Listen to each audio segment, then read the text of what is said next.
To the NBA now, where the Lakers host the Timberwolves tonight in a star-studded matchup featuring Anthony Edwards, LeBron James, and Luka Doncic. It will be Luka's first matchup against the T-Wolves since injuring his calf against them on Christmas Day. Doncic averaging 32 points against the Wolves in the conference finals, his most in a postseason series last year. His new team has been rolling. The Lakers 12-3 in their last 15 games, tied with the Cavs for the best record in the NBA in that span, while also allowing 107 points per game, the second fewest in the league. On the other side, the Timberwolves are coming off a 25-point comeback win over OKC. Anthony Edwards has set a double-double in back-to-back games. Another win tonight would tie the longest streak of his career. We now welcome in senior NBA writer Brian Windhorst. Brian, the Lakers facing a big litmus test over the next 3 days. They get the Timberwolves, they get the Clippers. In your opinion, what's on the line in this stretch? I'm just so fascinated to see whether the Lakers can keep up this incredible defense. I know there's so much attention being put on number 77 when he's got the ball, and that's certainly one of the big things going on in the NBA. But the move that's happening in this league, as you mentioned, how good their defense has been for 6 weeks now. 6 weeks, that's significant. Can they keep that up? And what J.J. Redick is doing that's so interesting, obviously they don't have great interior size, but they have great perimeter size. And they've got Jared Vanderbilt back. They made the trade for Dorian Finney-Smith, and frankly, LeBron James is playing great, energetic basketball. They have been allowing a lot of three-point shots, third most in this stretch, and they've been getting away with it. And so JJ is basically doing this gamble. It's working. Will it work against a terrific team like the Timberwolves, who've had a couple of days to prepare for this game and game plan? They are missing some firepower. Julius Randle is out. Rudy Gobert is going to be out. But still a great test to see if the Lakers can keep this up. Yeah, looking forward to watching that one. Okay, Brian, you hang tight because we got to get to the hottest team in the league right now, the Pistons.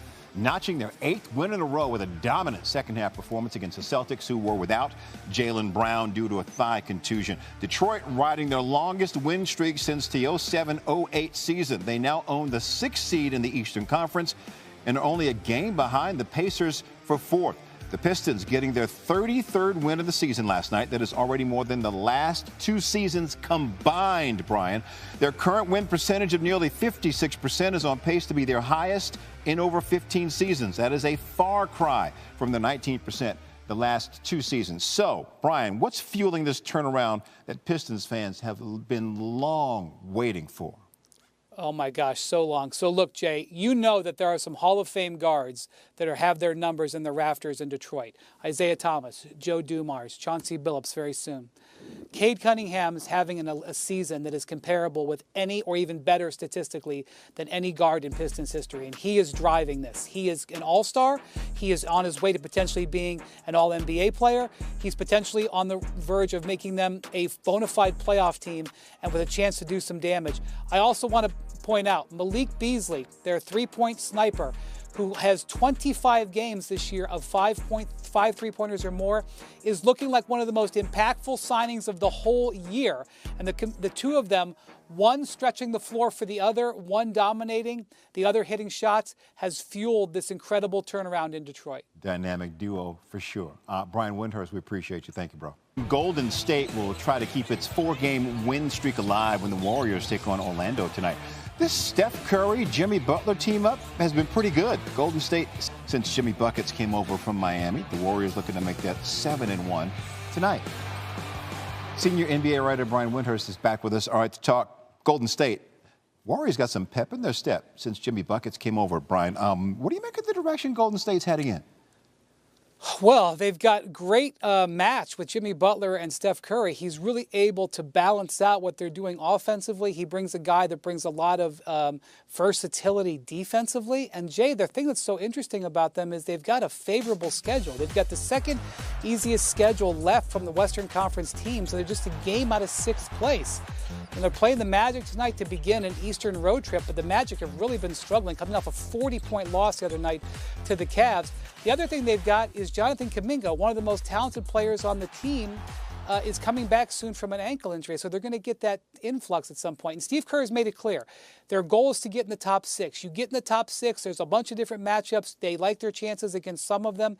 They avoid the play-in. It's considered a success. They're on the cusp of getting out of that zone already, just 7 games into the Butler era. Kuminga has missed the last 24 games with that ankle injury, but Jimmy Butler says, you know, he thinks he's going to fit in. They're going to fit in pretty well together when he gets. This win, man, you were there last night. How do you think Luka handled it? Reasonably well. The scene before the game when he came out, everybody knew he was coming. They put on the Slovenian music, which is what they do when he warms up. They started in Dallas. Nico Harrison sitting there in an electric blue suit, both of them a few feet apart from each other, neither of them making eye contact. You don't normally see that before a game in February. There was a lot of action. For the game itself, the Mavericks made a decision, Greeny. They were not letting Luka go off in this game with scoring. They double-teamed him aggressively right from the start. That was fine. Luka started passing the ball. He had 12 assists. He didn't shoot the ball really well, but he was able to save LeBron's energy for the fourth quarter. LeBron had a big fourth quarter. They took advantage of the Mavericks' weak interior and ended up winning this game. It was really not in a much more than an average game. I look forward in April when he goes back to Dallas, when he's feeling his legs up under him a little bit more. When Dallas is healthier, we see a more representative game between these two teams. Jay, Will, you and I have a lot of things in common, and one of them is we both love the petty. I live for the petty. And I love the Mavericks weren't going to let Luka go off. He's looking over at the bench. I respect to Nico Harrison for sitting right out there and basically saying, hey, if you have something to say, I'm sitting right here and say it to me. The game was what it was. The scene was pretty spectacular, Jay, Will. Well, Greeny, Luka has something to say. I mean, that was 19, 15, and 12, right, on a poor shooting performance. But just show me that video again, just of Luka making that 3 to this perceived stare to the Dallas Mavericks bench, because there is a photo that's out there that I'm telling you, he's not staring at the bench. He's staring at Nico Harrison. It feels like this is so personal. It feels like that was a statement. Nico Harrison wearing that electric blue suit, which feels like it represents the Dallas Mavericks front office. Right? Like, this is something that's so meaningful to Luka, because in that moment, that felt like a mic drop. It felt like, hey, look, you let go of me. This isn't about Kyrie. This isn't about all my other teammates. This is how I feel about you and the front office. And nobody's moving on from this game, like LeBron James says. Like, we're moving into this game. You know how LeBron was talking about don't fit in, fit out? We're moving into more of this game coming up. And April 9th is going to be another testimony to how this game is going to be personal for Luka. April 9th is when they will go back to Dallas, or the Lakers will go to Dallas, I should say, and we're expecting the fireworks there. I don't mean fisticuffs fireworks. I mean, you know, sort of a lot more of this emotion. Energized. And maybe a better night for Luka. I got to be honest with you. I predicted on the show yesterday he would go off offensively, and everyone told me, no, they're not going to let him score. And I get it that the Mavericks didn't let him score.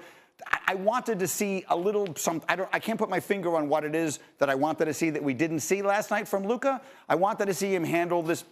I guess there was a little piece of the immaturity. Jay, well, go ahead. You look like you're questioning what I'm saying. He had a triple-double. We're minimizing the triple-double in 19, 15. Luka Doncic wakes up with a triple-double. Luka Doncic gets a triple-double in every game that he plays. I wanted to see Luka score 40 last night. Go ahead, Jay.